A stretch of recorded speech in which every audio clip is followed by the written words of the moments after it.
Ay, good morning guys.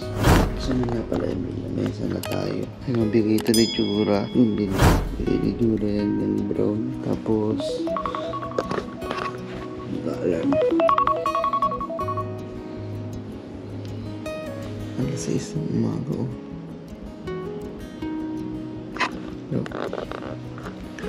Sumaga ako, nagising ngayon mga 4:30 ata. Gising na ako.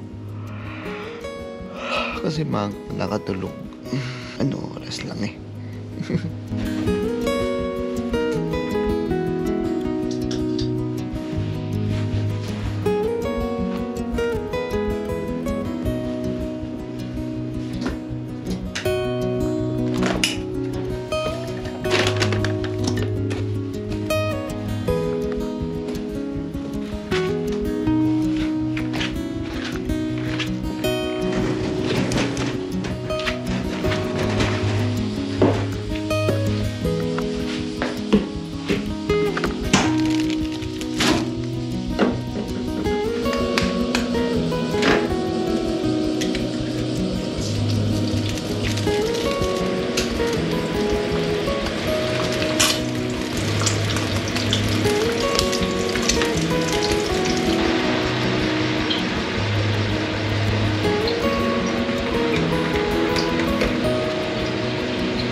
Lilito ka pa?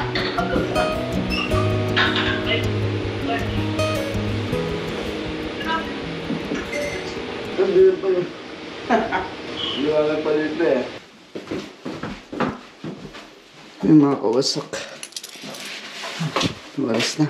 6:51. So guys, alis nga pala ako ngayon. Ay, hindi pala. Maaga ako ngayon kasi nga dadaan pa ako sa 7-Eleven kasi may bibilhin pa ako. Sa labas na yung bike ni Chunchay. Ibago nga pala siyang bike guys. Yun ay road bike. Yan carbon. Tangina, carbon ayos. Ang ganda guys oh. Gusto ko din bubalin bike kaso hindi pa ngayon.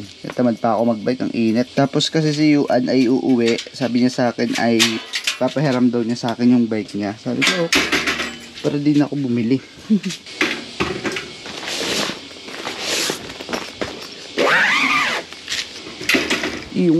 So una na ako sa kanya guys. Ay yung pera ko nga pala. Flat. Hindi. So baka iwan ko yung pera ko eh. Tsaka wallet. So yun din yung ating alien card. Ayun na dito. Ayos na. Inuman. So ito ang ating gagawing cellphone holder. Tapos paano ba? Kita niya ba? Yan.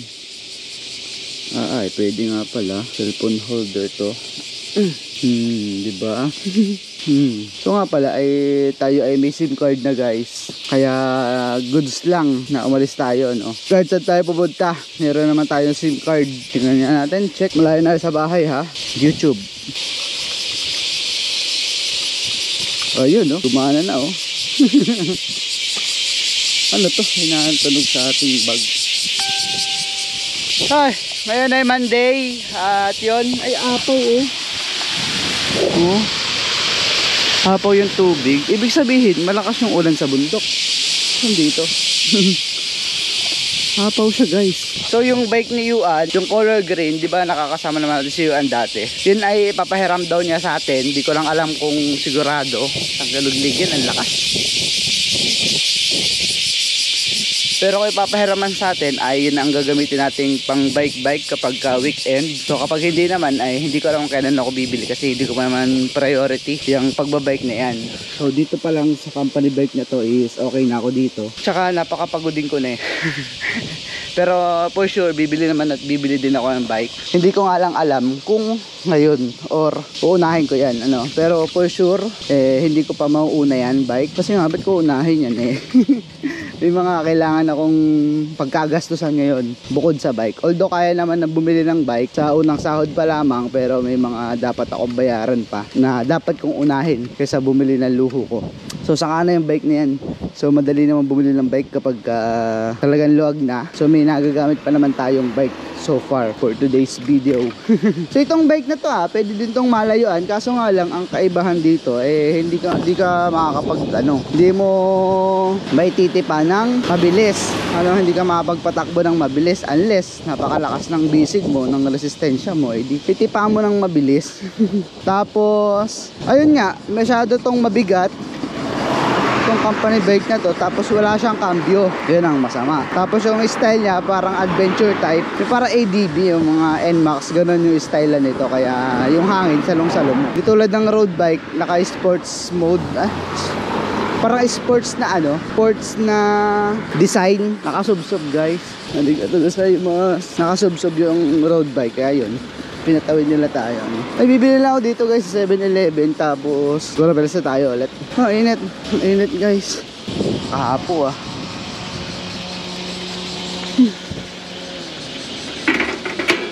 Alright guys, uwi na. So ngayon ako ay pupunta ng dagat. Pagod na maghapon, ang init sobra. So sa Males, uy, internet na nga pala tayo. Salamat naman.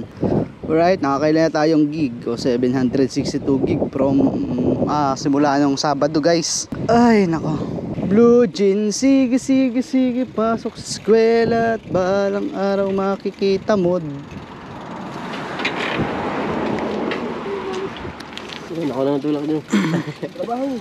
Parang hirap na 10 horsepower 10 horsepower plus 1 ang amoy. Hindi kaya. Sabi ko, Chuchi, i-break-in yung bike ayaw. Pagod daw diya. Bakit? May break in. Hindi naman yung bike yung break in yung bisig niya Dali ko naman. Carbon tinokto kanina. Carbon yung kalahati. Yung tinidor ata ay aluminum. Bago nga daw yun. Binenta daw ng may-ari at di na daw nagagamit. Balot to ay. Parang 2 weeks na lang. Blue jeans, sige pasok sa eskwela. Bye bye. Balang araw makikita mo. So guys, ngayon na ipupunta akong dagat. Titingnan ko lang yung dagat na pagtatambayan natin dati.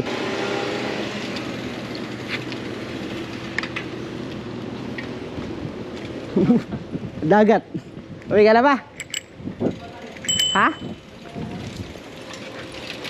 Dito ang atin. Diretso lang. Yan din yun. So mga kawasak ay siya ay pauwi na. So di ako magpaalam, pupunta ako dagat So para makita ko din ulit. At yung dagat ba guys na pinupuntahan ko dati is yun ang pupuntahan ko ngayon. So chat lang ako kay Trisha. Siyempre update. Tapos mamaya pagbalik ay diretso naman ako ng Welsha para bumili ng ating tinapay. Wala na kasi yung tinapay guys. Pang agahan natin, di ba? Sa agahan lang naman natin kinakain yung tinapay. Last na yung kanina kong niluto, kanina kong kinain na umaga. My goodness, nakakapagod. Ang lakas pa ng hangin, no? Pero pag uwi ko naman is hayahay kasi yung hangin ay paayon na, di ba? Diretso kaya ako na G, kayo wag magagalit na sa akin si Trisha niyan. Alam niyo ba guys, galit na sa akin kahapon. Syempre nga naman is ang ang rest day niya lang ay Sunday, tapos ako ay Sunday na hapon na ng Sunday nasa galaan pa. Kaya siya ay nagagalit sa akin. Imbis na kami ay mag-usap maghapon, wala. Nasa layasan pa ako, kaya nagagalit sa akin. Hay, mga batang hapon pa So dito nga ba yun? Parang dito yun Ito, galing nila pag nihunggo.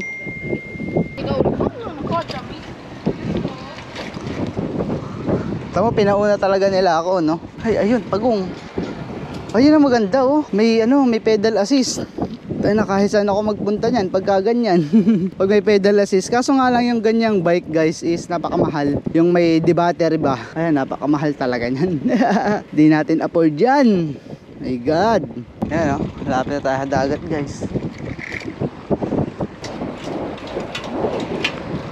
Saan kaya tayo dadaan?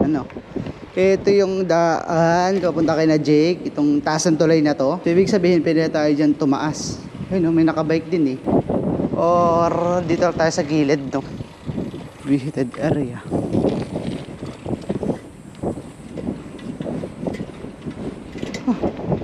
Wala bandaan dito pataas. So hindi dapat dun pala tayo sa taas, guys. Tama, may nakikita ko nagbabike. Baho, may tae. Pagod. So yung hangin kasi ngayon pasalubong.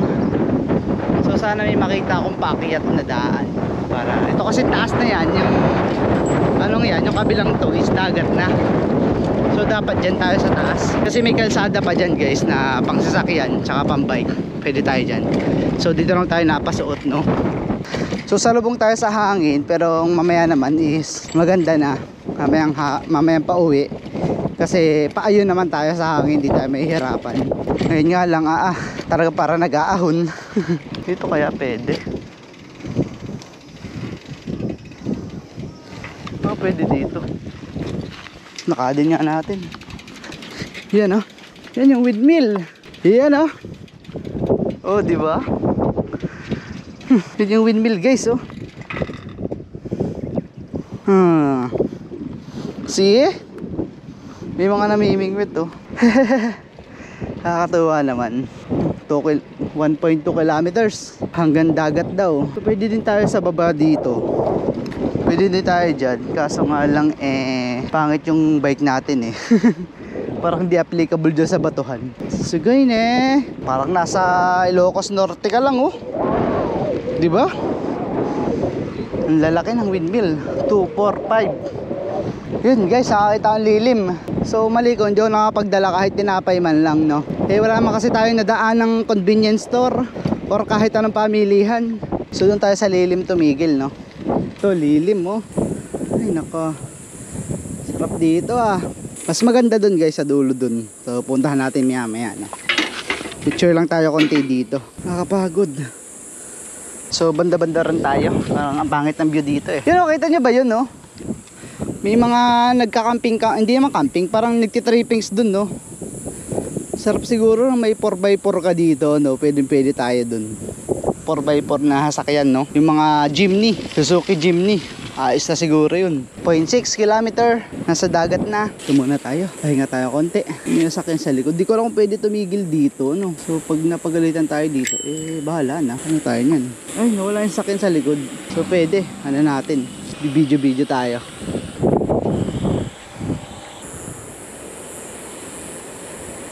Ang dami kang mapupuntahan dito na nakabike ka lang.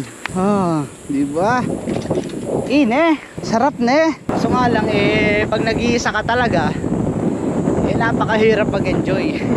Depende lang sa ibang tao kasi may ibang tao naman na nag-enjoy mag-isa, pero ako 50-50 lang na enjoy ko yung mag-isa sa mga gantong lugar, sa mga gantong tanawin, no? So pumunta dun, no? Paano kaya? Hanggang dito lang sasakyan, guys. Pero pag bike pwede. Kasi yun, no? Hindi pa yung gawa dati eh. Pero ngayon gawa na siya. Saan pa tayo pwede pumunta dyan? Yun, no? Pwede dyan, no? Saan daan nun? May bike dun eh. Ayoko naman dito. Ayoko naman itawid dito. Baka pagalitan tayo. Bagay, pwede naman, no? Wala naman siguro magagalit. Kaya masarap minsan talaga yung mountain bike eh. Kaya kahit road bike tapos yung gulong matataba, wala ba pulis? Itatawid ko. Tawid guys! Putang ina, bigat. Sarap dito. Ayo.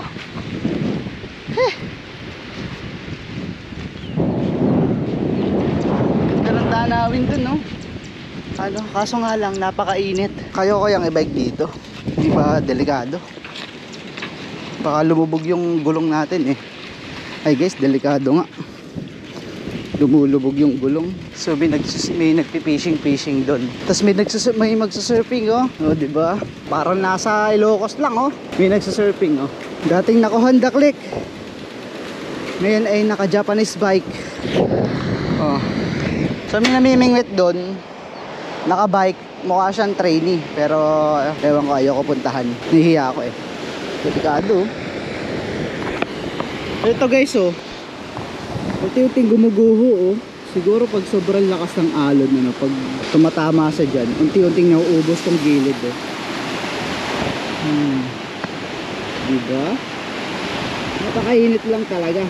So dito kami banda, parang doon sa banda, doon sa maduming yun, doon kami nag-picnic ni na Tikboy.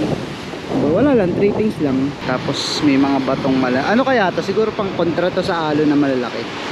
Tsaka yun no, yung mga parang malalaking jackstone ba yun, pang hampas ng alon, pambasag para hindi agad umangat dito sa lupa. Damn! Nandito pa lang tayo sa somewhere ng Japan na probinsya, pero yung mga makikita mo is para ka nang nag-travel ng malayo sa Pilipinas, no? Kasi napakabihira naman talaga ng mga ganyan tanawin sa Pilipinas eh. Di ba? Kung sa Pilipinas yan, dami nang pupunta dito para mag-fishing, mag-date sa hapon, mag-tripping. Pero dito sa Japan is konti-konti lang. Pero kapag ka weekend, yan, sigurado madami dito. So ito ang mahirap. Yung bike natin nalubog sa buhangin. Oh, tingnan yung gulong oh. Ide. Ang hirap daspahon. Oh, di ba? So maglit lang talaga tayo diyan. Tapos sige, dito natin itawid. Mataas naman tong bike natin eh. So pauwi na tayo guys. Tamang silip lang dito. Saka tayo babalik dito pag hindi ganito kainit. Yung magte-trippings pa sa hapon. Ayo, tangina. Malibag-libag pa ako. Kakagaling ko lang kasi sa trabaho. So balik tayo dito pagka hindi ganito na kainit, para at least kahit gantong oras or tanghali is wala tayong problemang magpunta dito kasi hindi ganong siya kasakit sa balat. So video tayo pa simple.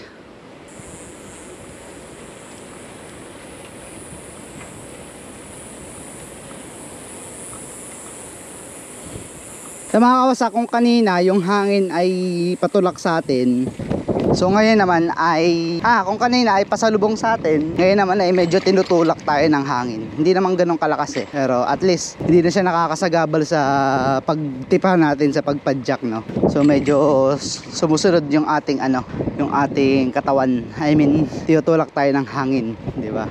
Hindi ba? Mga bahay dito, halata mong nasa Japan ka. Pwede tayo dito sa taas. Pwede naman tayo siguro dito, no? Or sa baba tayo. Hindi, sa taas tayo. Makulit tayo eh. Wala naman nakalagay na bawal dito ang bike eh. Kaya goods lang siguro to.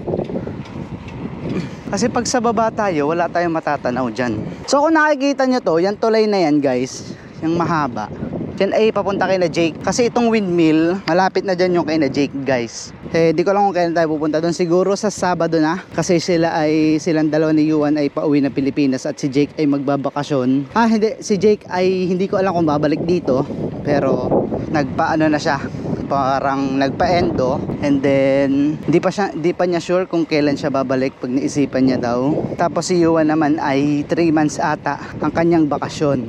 So ako, hindi ko ala. Yung bike ni Yuan ay sabi niya sa akin, ipapagamit niya sa akin habang wala siya. Pero sana naman ipagamit. Pero hindi, okay lang din naman guys kung hindi niya ipagamit sa akin, kasi hindi naman ganun ako magbike ngayon eh. Parang tiyatamad ako magbike kasi napakainit.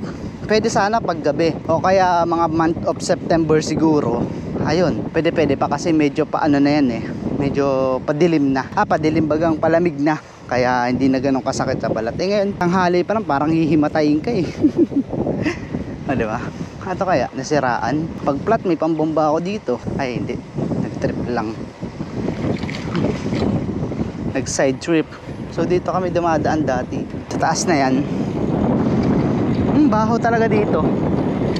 Yan yung mga cabbage na nabubulok eh, na binubulok.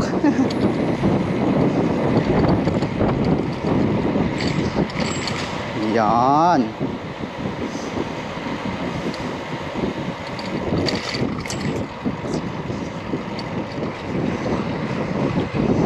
Dito pa rin tayo sa taas. Ulit tayo eh.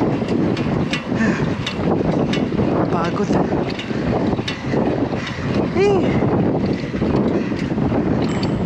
Pwede ang bike. May naglalakad nga eh. Bike pa kaya, no? May mga fishing boat oh. Tuwa naman. Yung bahay natin ay yung kasunod na tulay, yun kakaliwa tayo, doon na yung atin. Malapit na doon. So ngayon lang is dadaan tayo ng Welsha, ng isang maliit na supermarket para bumili ng tinapay natin for tomorrow. Nakabili na kasi ako ng kape. So iisa na din yung kape natin na galing pang Pilipinas. Kaya ayun, bumili na akong kape kahapon dun sa supermarket na pinuntahan namin ni Najura. Para pag naubusan tayo, katulad niyan, iisa na, medyo tayo, nakahanda. Di tayo maubusan. So yung lalamunan ko lang ngayon is ang sakit kasi nga ako kakainom ng beer, ayan, lamig-lamig. So yun, ang masama pala dito, oh, nagbibitak-bitak na yung kalasada. Kumbaga lumalalim yung part na to, yung side dito sa kanan. Kaya lumulubog, oh. So delikado na, oh. Pero Japan yan, naayusin nila agad yan kung hindi na kayang daanan. At kung alam nila na talagang delikado na.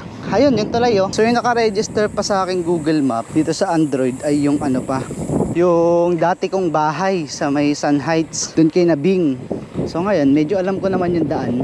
Hindi na ako nagmap kasi baka lalo akong mas maligaw eh. So ito guys, yung tulay. Pero may daan din naman dito, papunta kay na Jake. May daan din sa kabila. Pero kung galing laang naman sa apartment ko ngayon, sa bahay, mas maganda dito ang daan. Kasi mas malapit yung tulay na to. Tayo sa gilid. Dito tayo safe. So yung apartment natin ay diretso dyan pa kanan. Kita nyo ba yan? Tapos tayo ay, kasi nga dadaan tayo na supermarket, ay pwede tayo dito pa kaliwa. Pero may daan din naman dyan guys. Uy, sakto, kulay green.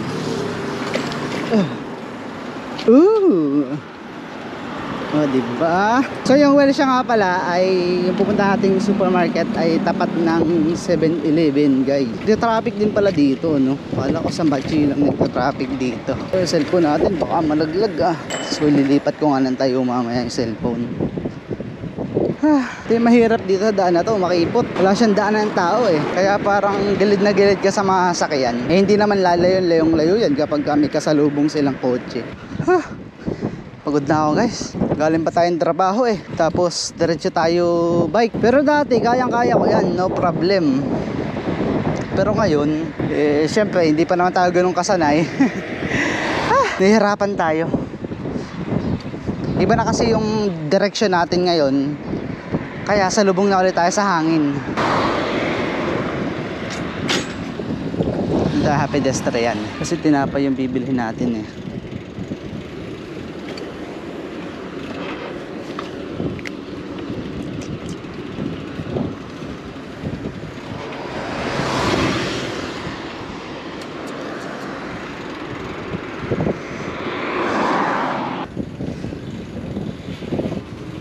Sumako sa kahanapan ko to ng pesto. Naku, mahagip to eh.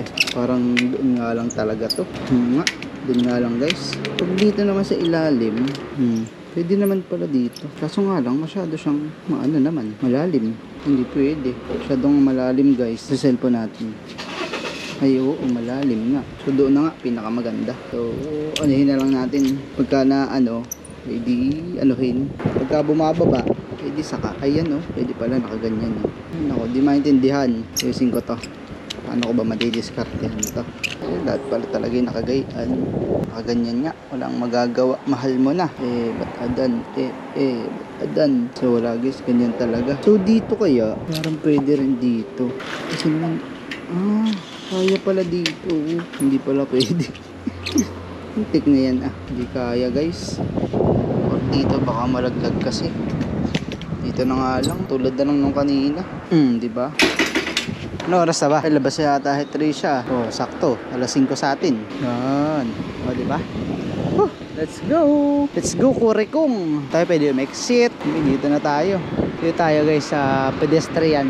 Kasi tayo ay subukan natin yung daan dito sa kabila. Dito. Nakakita akong daan ngayon eh. Ay, buhay yung ilaw natin. So nakakita akong daan dito baka kadugsong lang din to doon sa natin, sa bahay. Pwede mas maganda dito lang tayo dadaan para walang ka-stoplight. So isa, doon pa sa kabila. Ay, ito ata yung tapunan ng basura. Dito ata yun. If I'm not mistaken guys wala tandaan. Ito yung school. School na to. Wala.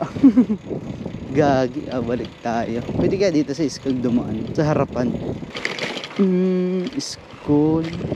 Sige, diretsuin pa.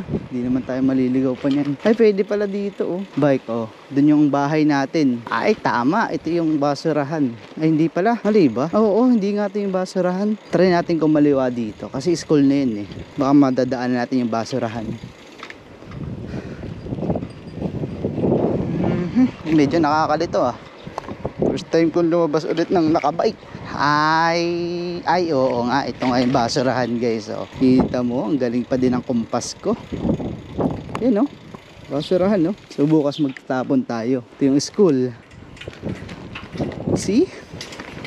Basic. Easy, Bugatti. Kalan yun, ah. Yan, oh. Diba? May kotse ba? Sulo sa araw, ah. Yan, pinta mo, dito na tayo. Sila mga kawasak, bukas ulit tayo manggagago. Wala tayong ngayong weekdays is wala naman tayong magagawa na basta-basta. At paulit-ulit lang naman to yung mga nangyayari sa buhay ko. Gusto ko lang mag daily upload. Yan lang, see you tomorrow guys, bye bye.